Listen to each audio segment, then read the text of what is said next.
Today we are doing a repair, and then after that the client, this is how the hair was before. As you can tell, this part right here was like interlock.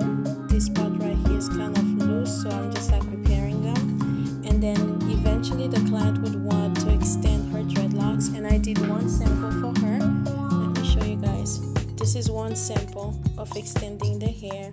This one is human hair, and I used the crochet needle to extend it, so it's not going to fall. See, I pull it and it still stays, so I didn't do it too long.